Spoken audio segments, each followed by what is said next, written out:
The world hates the Book of Mormon. Well, maybe hate's too strong a word. Let's just say the world is annoyed by the Book of Mormon. That's true. For many, religion is a rather passive component to life.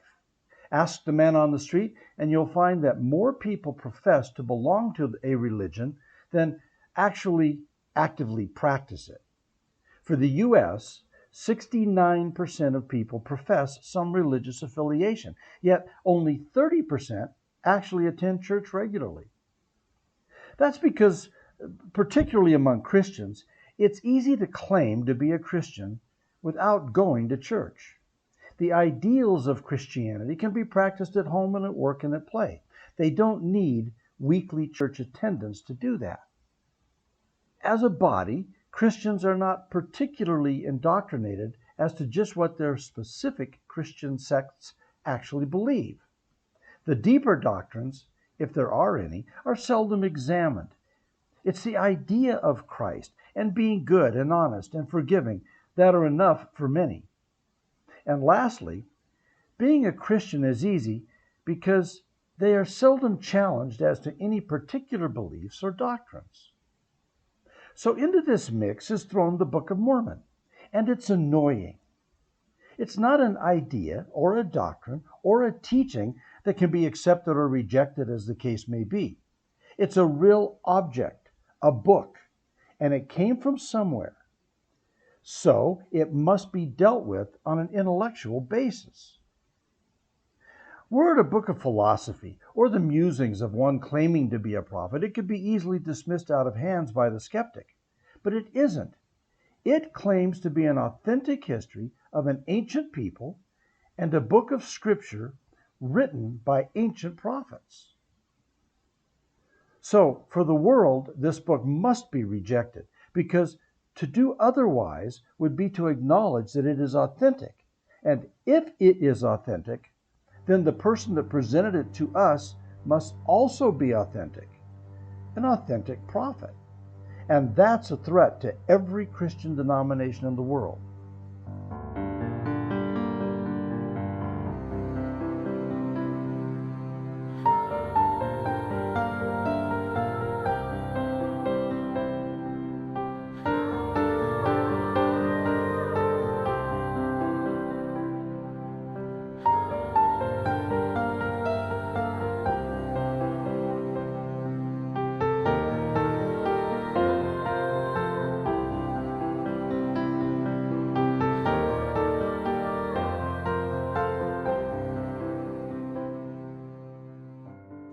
As one picks up a Book of Mormon, the first pages present a great challenge.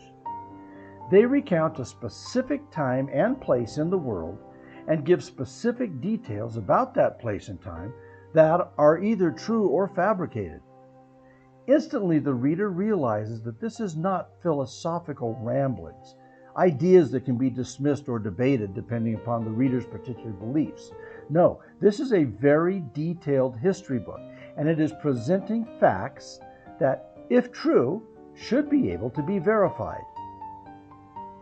And I guess the real problem is that the book was supposedly translated by a young farm boy from plates he claimed were given to him by an angel. Joseph Smith first claimed that he had learned of and seen the plates that contained the record when he was just 17 years old. Now, that could have been dismissed by people in his community as the imaginations or fantasies of a young man, but he persisted, and when he was 22 years old, he still maintained the same story of the angel and the golden plates. Only now, he claimed he had possession of them. And interestingly, in his town in 1827, no one doubted him, at least as to having possession of them. Great schemes were devised to steal the plates from him, and every effort was expended to that end. Miraculously, none was successful, and in March of 1830, the now 24-year-old young man presented the world with the book that he had promised for the last 7 years. This whole origin story was the problem. If Joseph had said that while out digging for gold he had found the plates buried in a stone box, that might have been okay. That would have been really no different than what archaeologists were doing all over the Middle East. In fact, if Joseph Smith had claimed that he had happened upon the plates, found them buried in a box under a rock, there would probably have been great interest in finding out what was on them. The locals would have been proud that such a wonderful archaeological treasure was found in their community, and they would have sought out the finest researchers and linguists in the world to translate and reveal just what they said. But that wasn't the case. The problem with this story was that Joseph claimed an angel had directed him to the plates and provided him with the means to translate them. And just who was this farm boy to think that he could do such a thing? And why would an angel of God come to him with such a task? You can see the problem. To accept the book was to accept the boy as a prophet and a servant of God. If only he had just found the plates, that would have made it so much easier to accept. But everybody knew that there were no more prophets. They had ended with the apostles way back in the time of Jesus. The bottom line was that most of the people offered a copy of the Book of Mormon refused it on purely selfish grounds. To accept it, or at least to consider it, was a threat to their already established religious beliefs. And in 1830 America, religious beliefs were a big part of a local community. To deviate meant to be ostracized, and no one wanted that. But a most curious thing happened.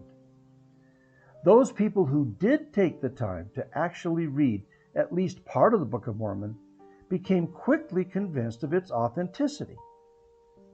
How interesting. A few pastors took the time to give it a cursory examination, and while they couldn't say it, I'm sure that they quickly realized what a threat it was to their congregations, as well as to their own livelihoods. Persecution quickly arose, led by those very same preachers, and the Smith family eventually was driven out of town.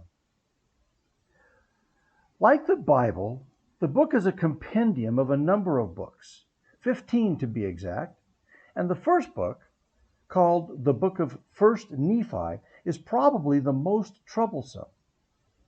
This is the book that starts the whole story off, and it is the only one that speaks of a land and of a people that the world already knows quite a bit about.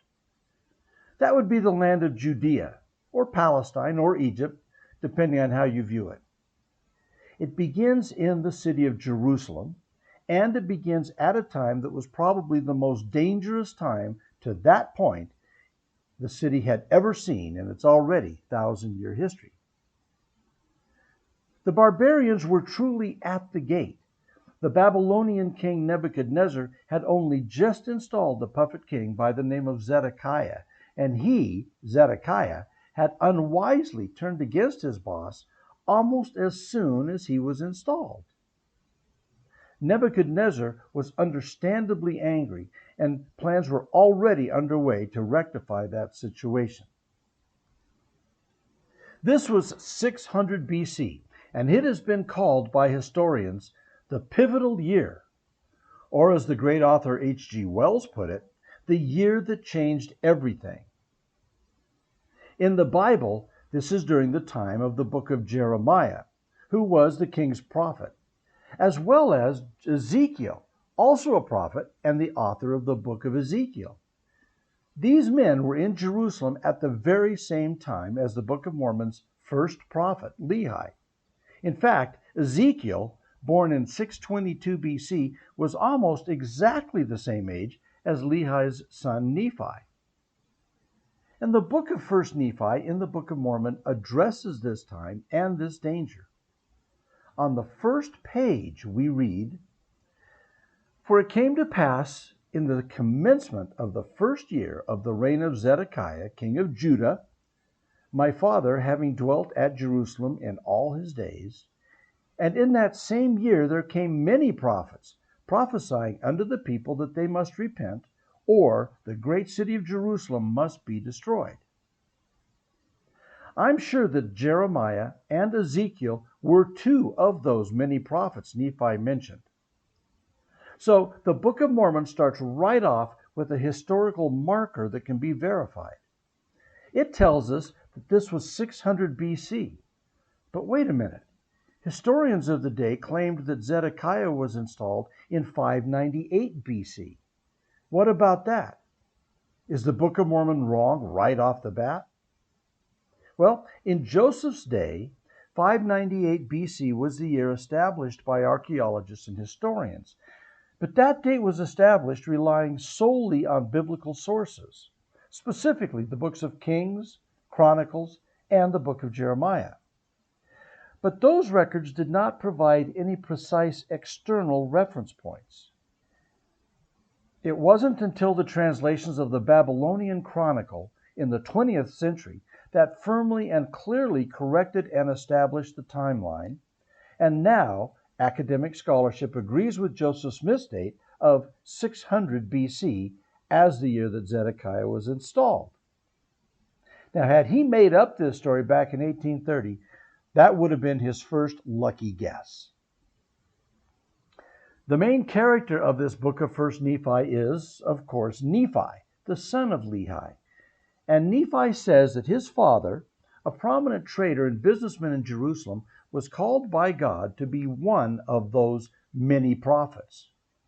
Towards the end of the first chapter, we read, "Therefore I would that ye should know that after the Lord had shown so many marvelous things unto my father, Lehi, yea, concerning the destruction of Jerusalem, behold, he went forth among the people and began to prophesy, and to declare unto them concerning the things which he had seen and heard.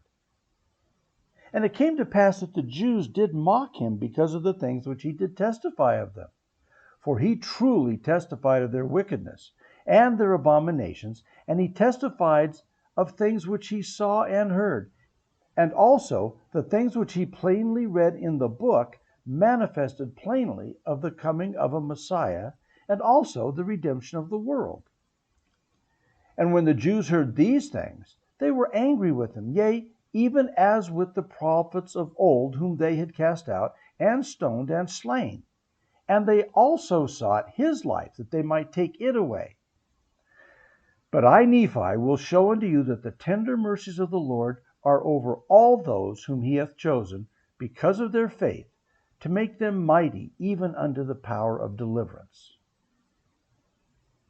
At this point, Lehi is commanded to take his family and leave Jerusalem, which I find interesting because Ezekiel, again, almost exactly the same age as Nephi, and dwelling in the same place as Nephi, is not commanded to do so, nor is Jeremiah, who stays to lament the awful state of Jerusalem as she falls into the captivity of Babylon. The book Lamentations of Jeremiah in the Old Testament chronicles this tragedy, and the book of Ezekiel covers the early times of the Israelite captivity in Babylon. But Lehi was allowed to leave Jerusalem with his family before that great calamity struck.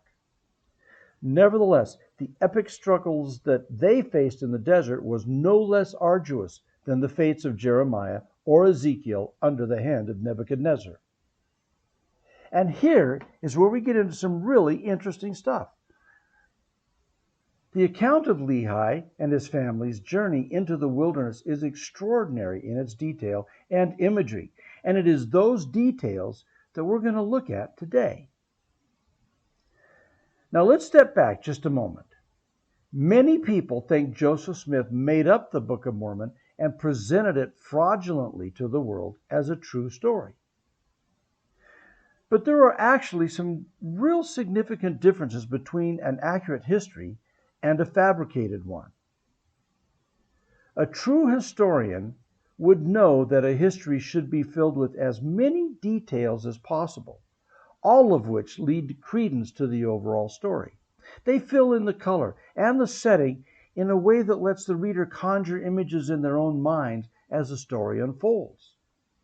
On the other hand, a fabricated story, a lie, must necessarily stay away from too much detail because it's in the details that any fraud is most easily uncovered. So where does the book of 1st Nephi stand in this regard? Well, let's see. As soon as Lehi and his family leave the city, we begin seeing details in every action. Let's begin with chapter 2. And it came to pass that the Lord commanded my father, even in a dream, that he should take his family and depart into the wilderness. Okay, but where to go? Well, they could have gone north into Syria or Lebanon, or east into Babylon, which would have been dumb because that was where Nebuchadnezzar was, and I think the whole point was to avoid the same captivity that the rest of Jerusalem was facing. Of course, they could have gone west to the Mediterranean and the Phoenician coast and sailed from there to some far-off place. Southwest into Egypt was just as turbulent as Jerusalem, and south was an abject wilderness and one of the deadliest places on earth. A place described as bleak and terrible where not a living thing existed. Nephi says they were directed south into that wilderness by the Lord. So that's where they went. In Joseph Smith's day, very little was known about the wilderness of what is today the Arabian Peninsula. In fact, the empty quarter, which makes up a significant portion of the southern Saudi Arabian desert, remained uncrossed and unexplored by Western explorers until the early 20th century, just the last 100 years. So the details that Nephi includes in his record were impossible to check back in 1830 when the Book of Mormon was published. Had Joseph been making all this up, that would have been convenient for him, as he could have said anything he wanted about the place and no one could have disputed him. Of course, the very safest way to begin this story would have been to simply say, and they departed into the wilderness, and leave it at that. But what does the record say? Well, it starts out with, and it came to pass that they departed into the wilderness. And he left his house and the land of his inheritance, and his gold, and his silver, and his precious things, and took nothing with him, save it were his family, and provisions, and tents, and departed into the wilderness. Yep, just like I said. But wait, there's more. It goes on. And he came down by the shore of the Red Sea. And he traveled in the wilderness with his family in the borders which are nearer the Red Sea. And he did travel in the wilderness with his family, which consisted of my mother Sariah and my elder brothers, who were Laman, Lemuel, and Sam.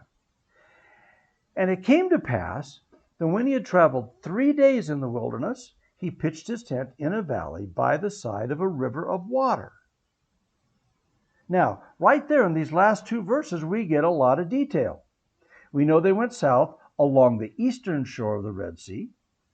He says they traveled in the borders which are nearer the Red Sea. And he says they traveled for 3 days and then stopped in a valley by the side of a river of water. The use of the phrase in the borders which were nearer the Red Sea was considered strange and didn't seem to make sense. But in fact, the borders is mentioned several times in this early record. To find out what this means, we turn to Hugh Nibley. He says that Joseph Smith erred by using the lowercase b when speaking about the borders. In fact, according to Brother Nibley, the borders was and still is a proper translation of the name of the mountain range along that eastern shore of the Red Sea. You can look it up yourself on any map of the Middle East if you'd like. The mountain range is called the Hijaz Mountains, and Hijaz means borders or boundary. I think if Joseph Smith had been making up this whole story, he would have been better served to just say, and we traveled in the mountains along the shore of the Red Sea. But by including a phrase that didn't make sense to him or to anyone else, he was opening himself up to criticism. Why say the borders? Why not just say the border? But the fact was, there is no political border down there in that area.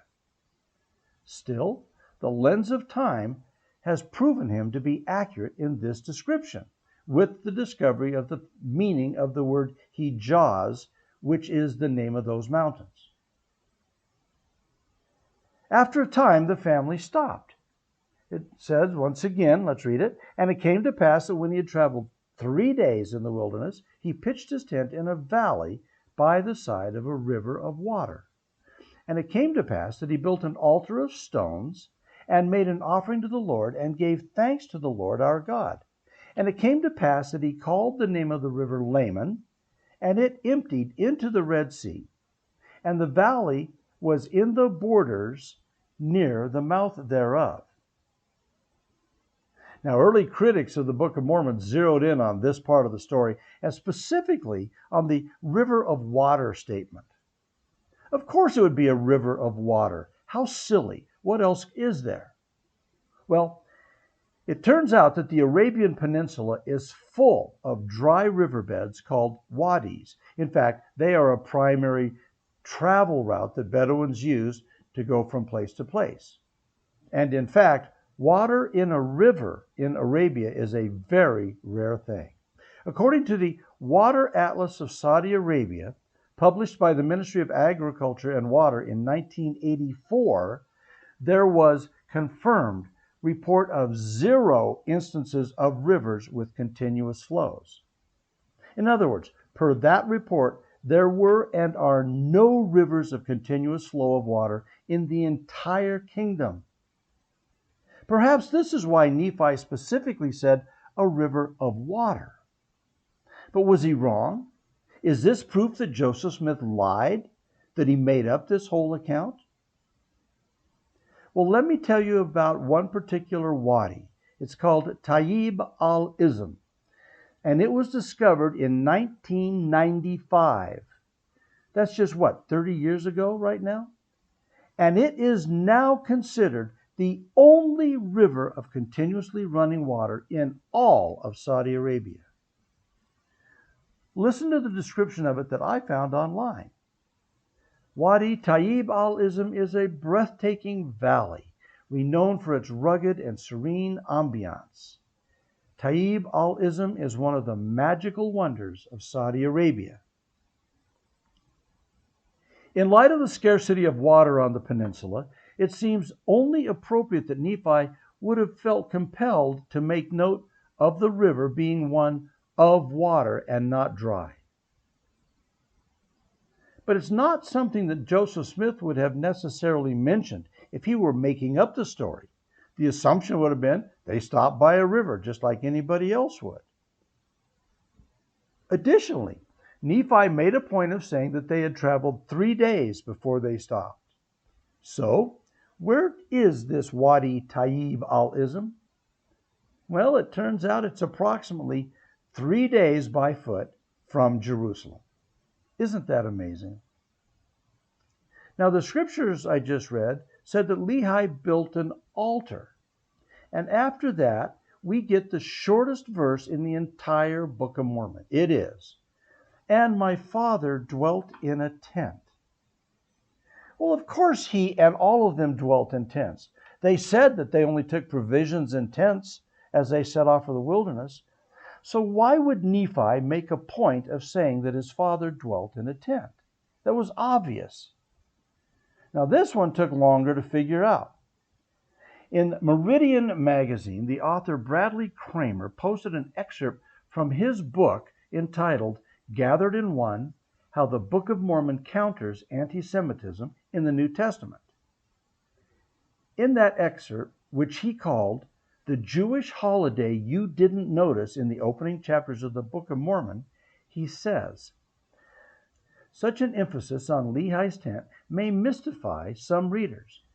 However, to anyone steeped in Jewish tradition, this emphasis resonates remarkably with Sukkot," which, let me just step aside here and say, Sukkot is a Jewish rite, sometimes called the Festival of the Tabernacle.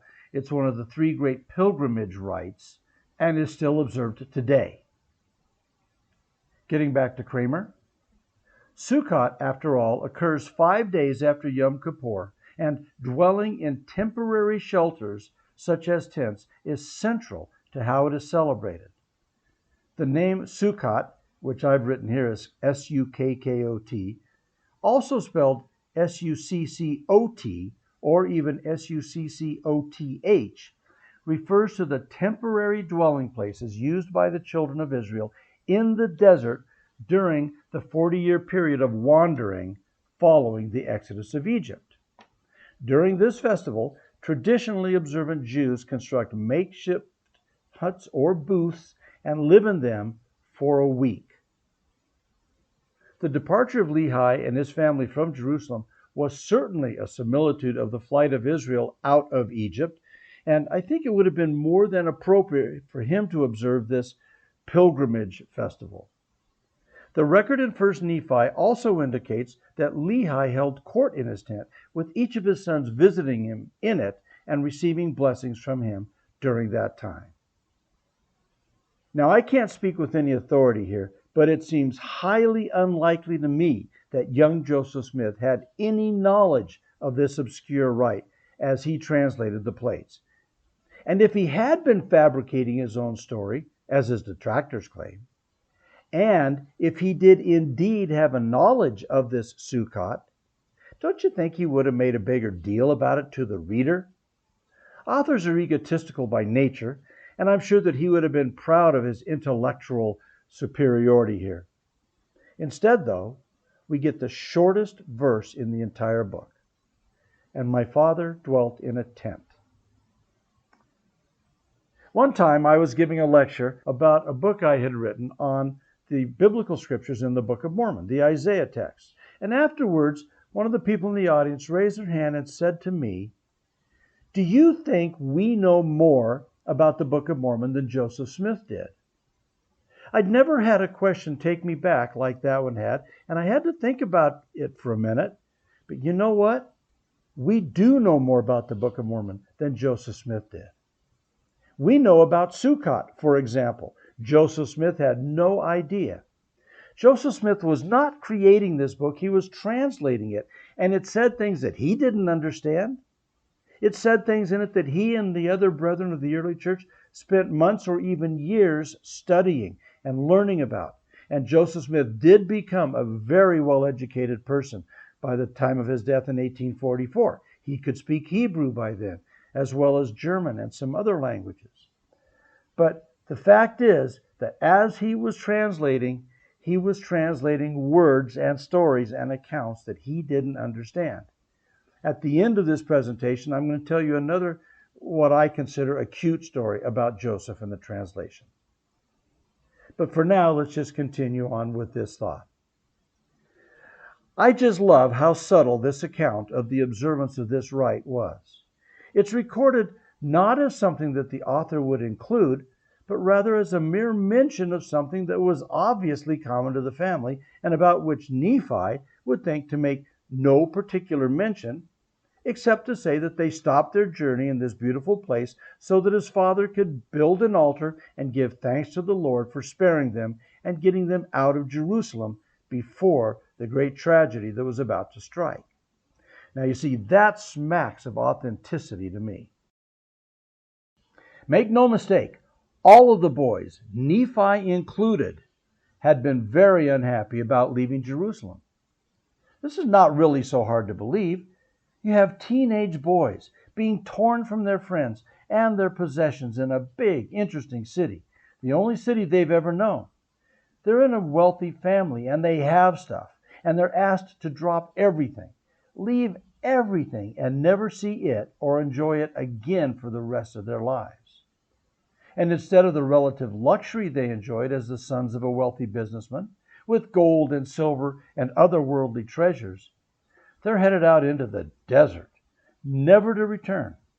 They don't know their destination, so of course they're not happy. But it was during this stop, this break in their journey, that Nephi, the wise one, decided to seek the Lord on his own to find some answer as to why they were out there.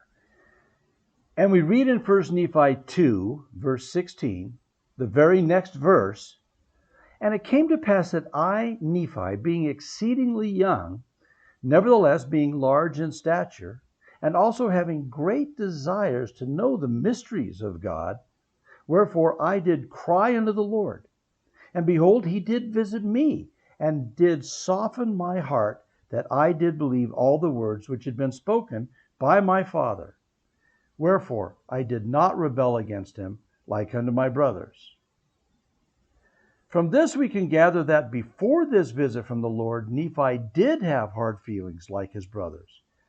After this visit, his heart was softened, and subsequently he was able to soften his brother Sam's heart as well, but not Laman's or Lemuel's. And so this was the beginning of the rift between the brothers that would eventually last the rest of their lives. But it was not so serious right now. It didn't happen instantaneously.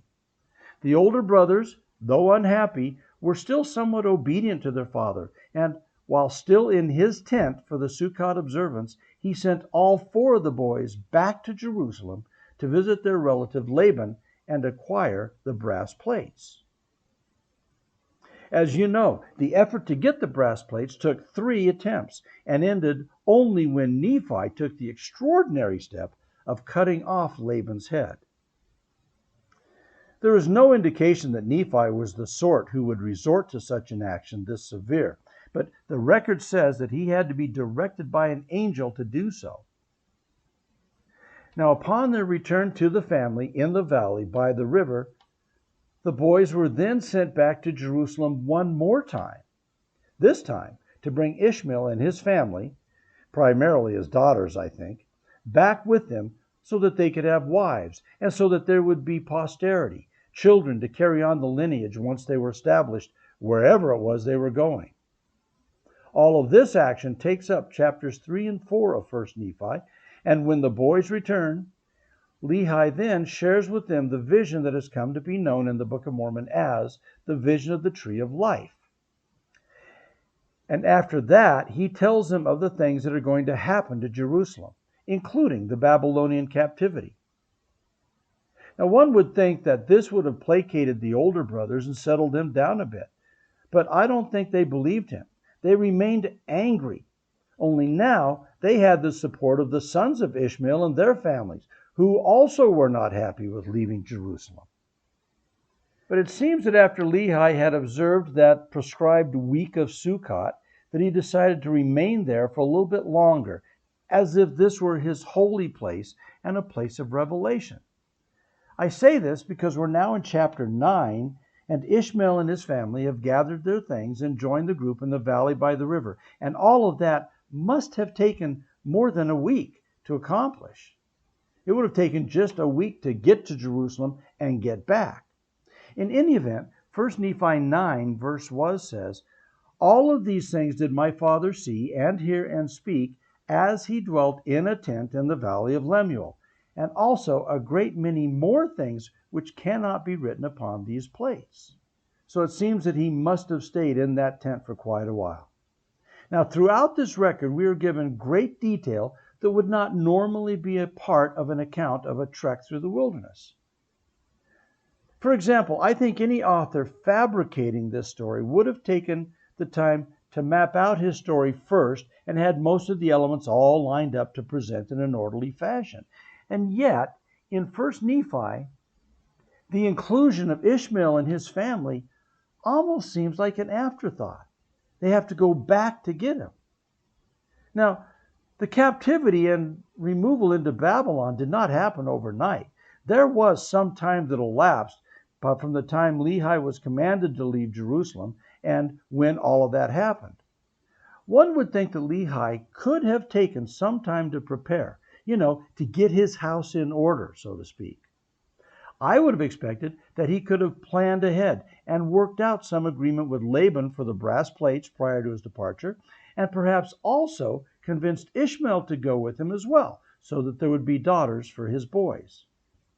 At least I think that's how a creative author would have framed the story if you were making this up. But this is real world. This is a real record, and in real life, things do not happen so conveniently.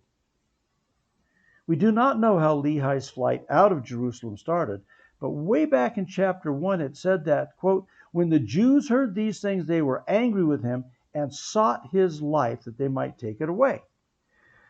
And remember in 1 Nephi 2, verses 1 and 2, it says, "For behold, it came to pass that the Lord spake unto my father in a dream, and said unto him, Blessed art thou, Lehi, because of the things which thou hast done.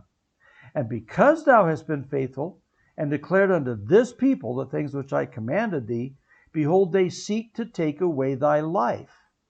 And it came to pass that the Lord commanded my father, even in a dream, that he should take his family and depart into the wilderness." So I think that this created the urgency to the whole matter. Lehi's life was in imminent danger, and he had to move fast. The Lord said, "Get out of town now." The 3-day journey into the valley of Lemuel, as Lehi called it, gave them the space and time they needed to get organized and prepared for what would turn out to be an 8-year trek through some of the harshest land in the world. And make no mistake, there was nothing that was going to be easy for any of them about this trip. This was a march of faith as has never been seen before in history. But since my thoughts today are all on the extraordinary details that Joseph Smith could not possibly have known at the time of his translation, I need to move on. Now we find at the beginning of chapter 16 that Lehi is still in his tent. And verse 6 says, "Now all these things were said and done as my father dwelt in a tent in the valley, which he called Lemuel." And this is the 3rd time Nephi has said that his father dwelt in a tent. So obviously it was an important point. But then things began to happen quickly. Verse 9 says, "And it came to pass that the voice of the Lord spoke unto my father by night, and commanded him that on the morrow he should take his journey into the wilderness." Just a quick side note here. I find it interesting that this time it does not say that he spoke to him in a dream, but simply in the night. I don't really have anything profound to say about that, but I find it interesting. A lot happens in this chapter. For one thing, Lehi's and Ishmael's kids marry up. But 2 more things happen that are each worthy of note. One is the appearance of the Liahona, an extraordinary device that showed up outside Lehi's tent. It says, "And it came to pass that when my father arose in the morning and went forth to the tent door, to his great astonishment he beheld upon the ground a round ball of curious workmanship, and it was of fine brass. And within the ball were 2 spindles, and the one pointed the way whither we should go into the wilderness." Now, in the interest of time here, I'm going to be brief and get to the point about this ball. I've spoken about it before in prior episodes, so you'll have to get some of the greater detail there. It does not say here, but it later indicates that the other spindle was a compass, a needle always pointing north. Just as a matter of interest, today our modern day compasses that we carry in our airplanes are all encased in brass, or now maybe some of them even in plastic, because other metals would have slewed the compass needle to point away from north. The only way to get the compass to work perfectly was to put it inside brass, which did not affect it in any way.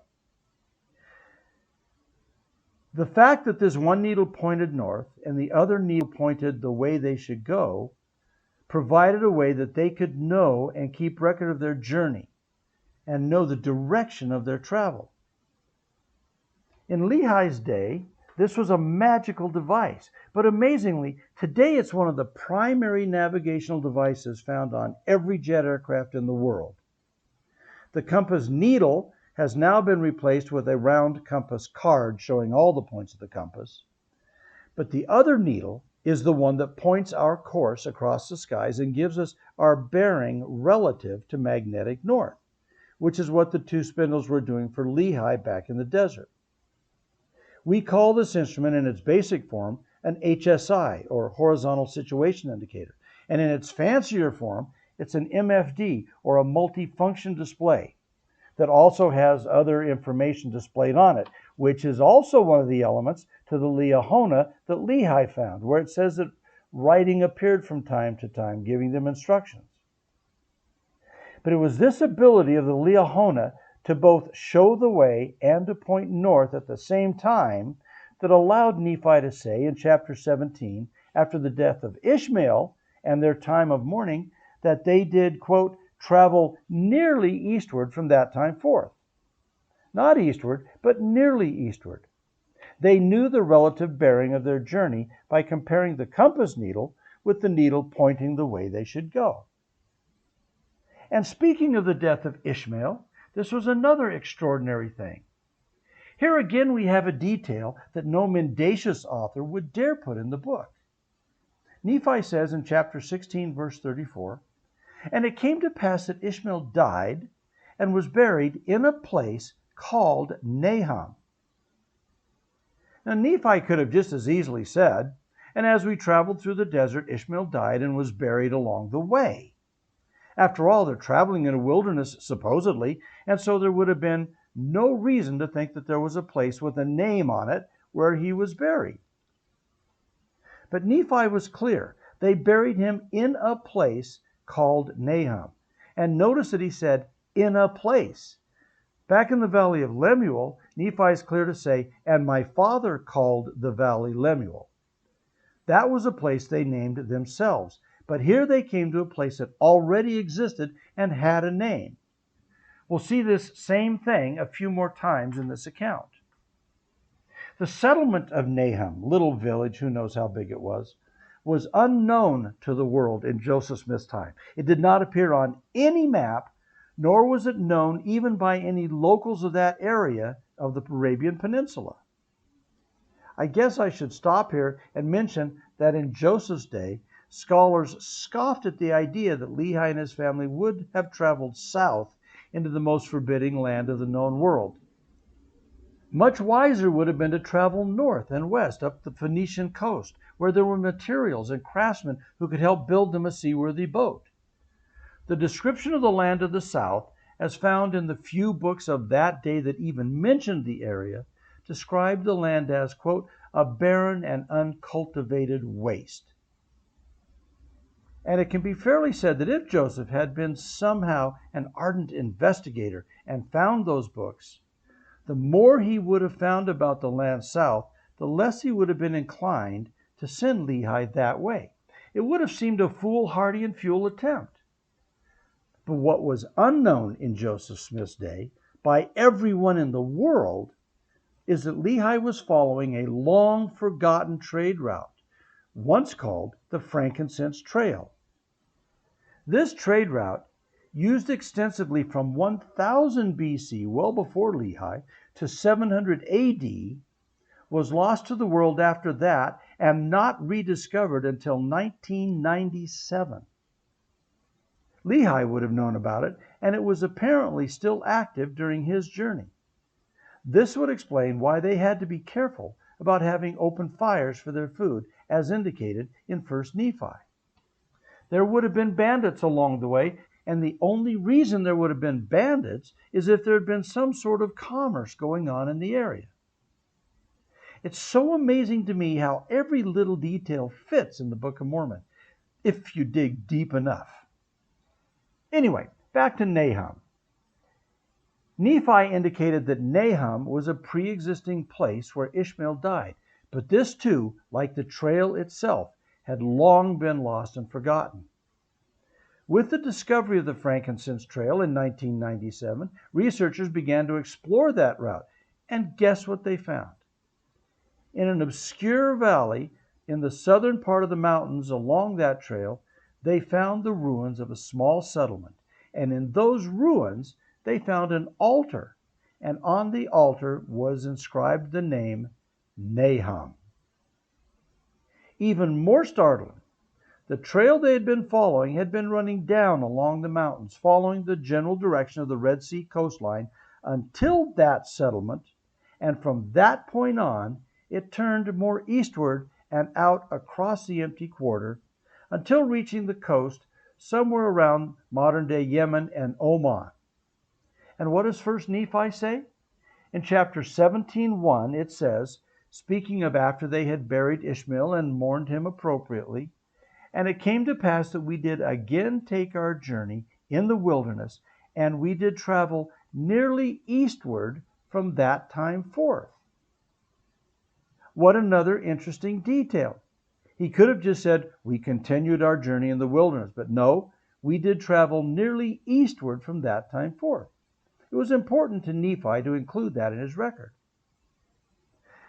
Now, that journey nearly eastward took a very long time, a number of years, in fact, because Nephi says, continuing with that verse, and we did travel and wade through such affliction in the wilderness, and our women did bear children in the wilderness. And of course, that takes time, right?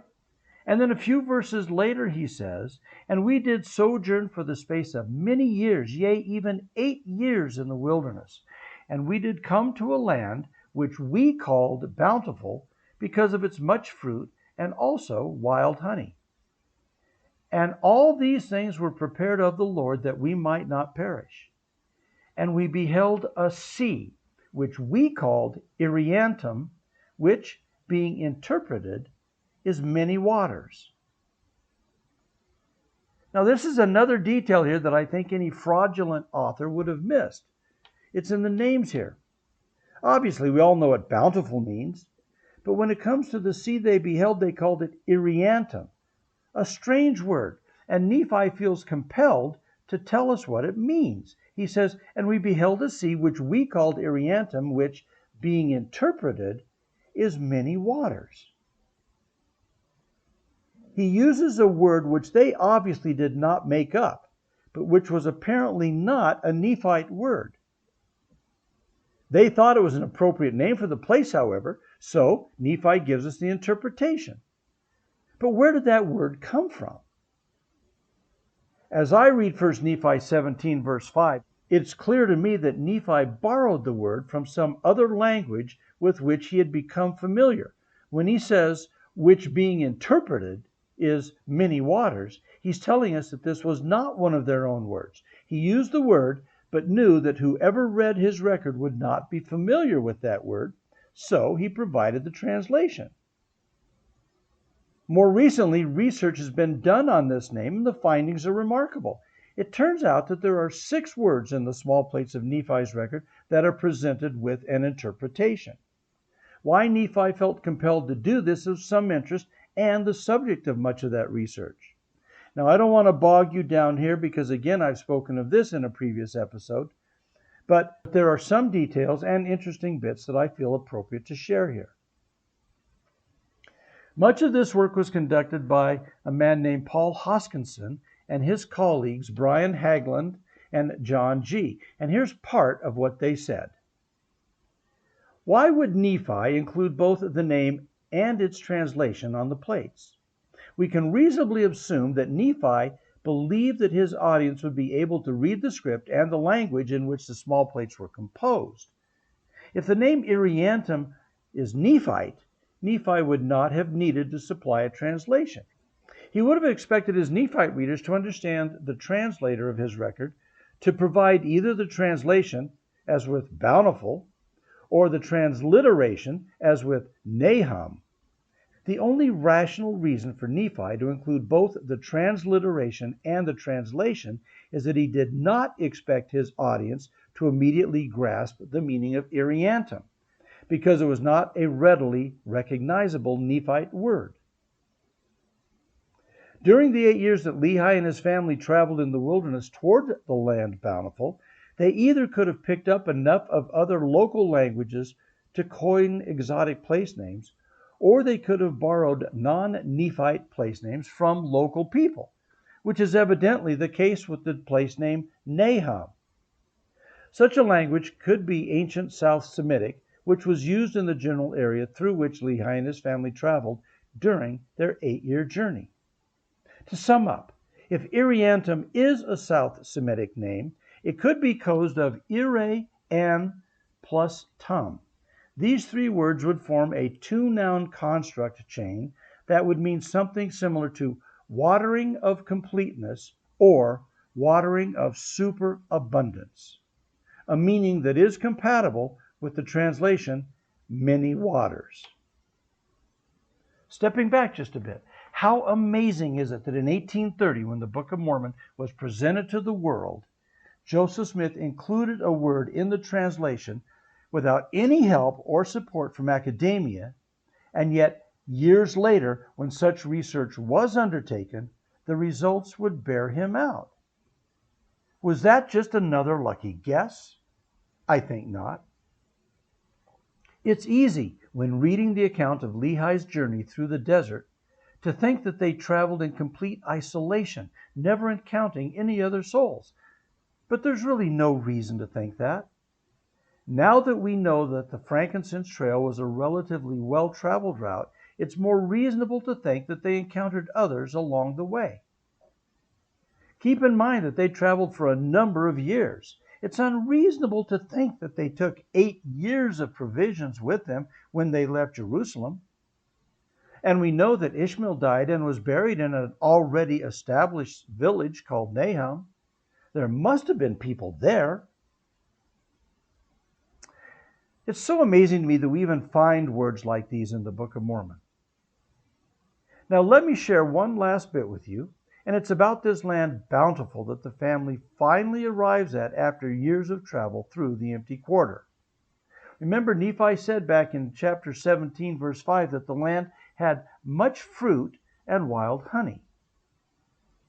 Modern-day explorers have now crossed the empty quarter and found the Kara Mountains, that's Q-A-R-A, in modern-day Oman, which is about 800 miles from Nahum, which they describe as fertile.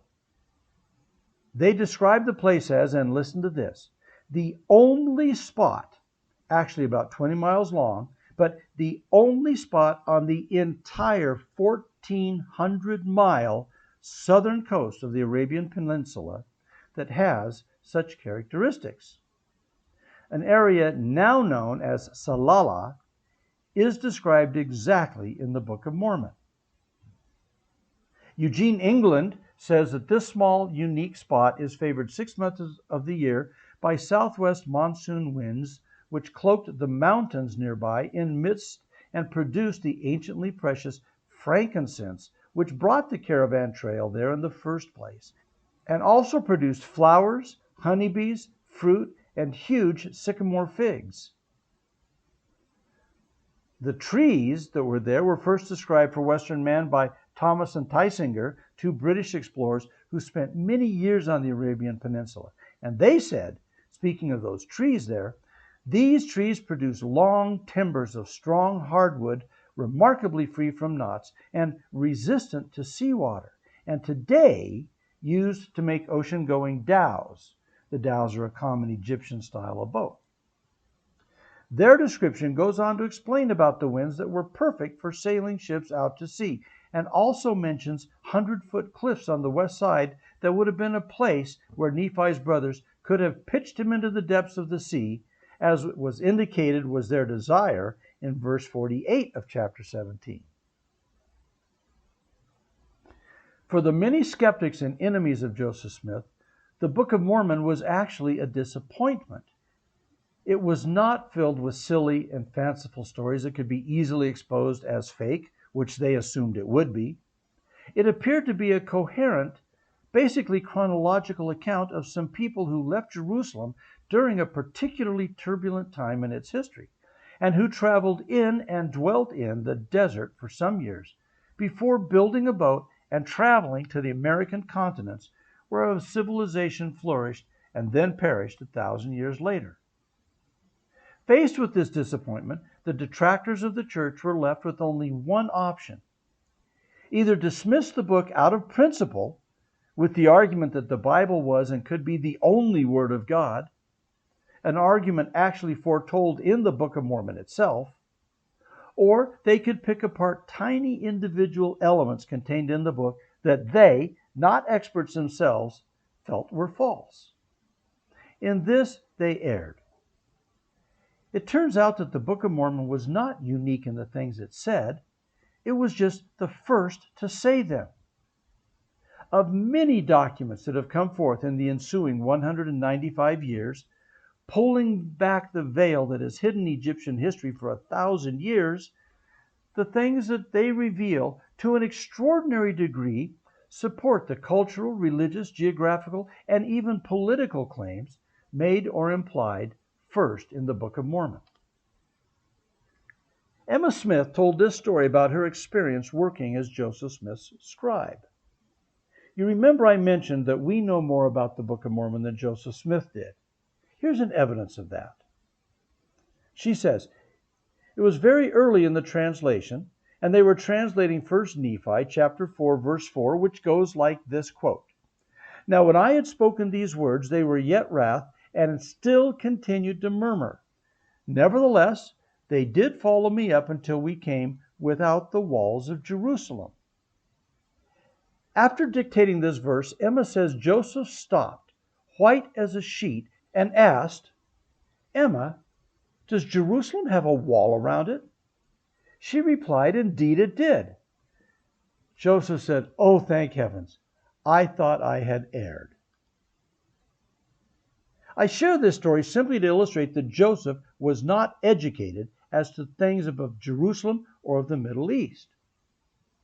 Late in her life, Emma was interviewed by her son about Joseph Smith and the Book of Mormon and the church. And she said this about her husband.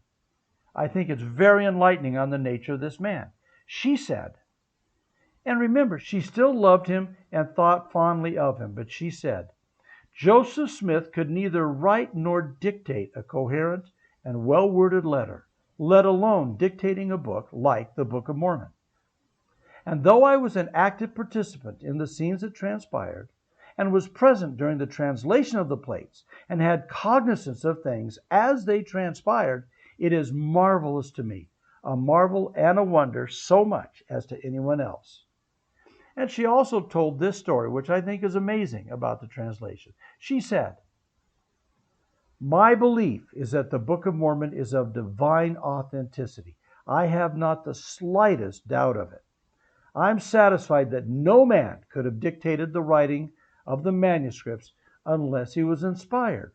For when acting as his scribe, your father, remember she was talking to her eldest son here, your father would dictate to me hour after hour, and when returning after meals or other interruptions, he would at once begin where he had left off without either seeing the manuscript or having any portion of it read to him. This was a usual thing for him to do.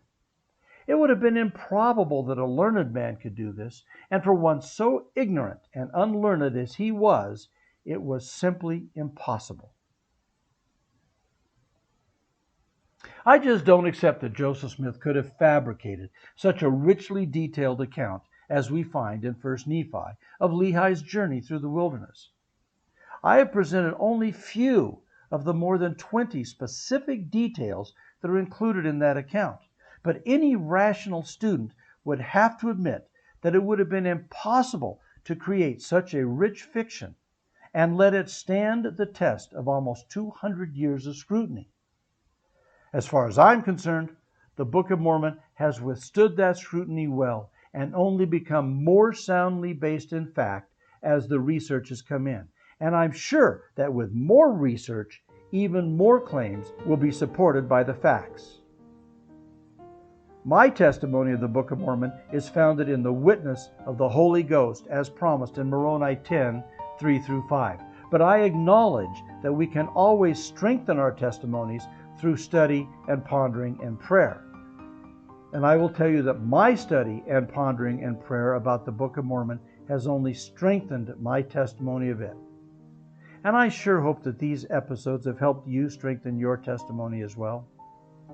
I bear you my testimony that the Book of Mormon is true and that Joseph Smith truly was a prophet and truly did translate this work by the power and gift of God.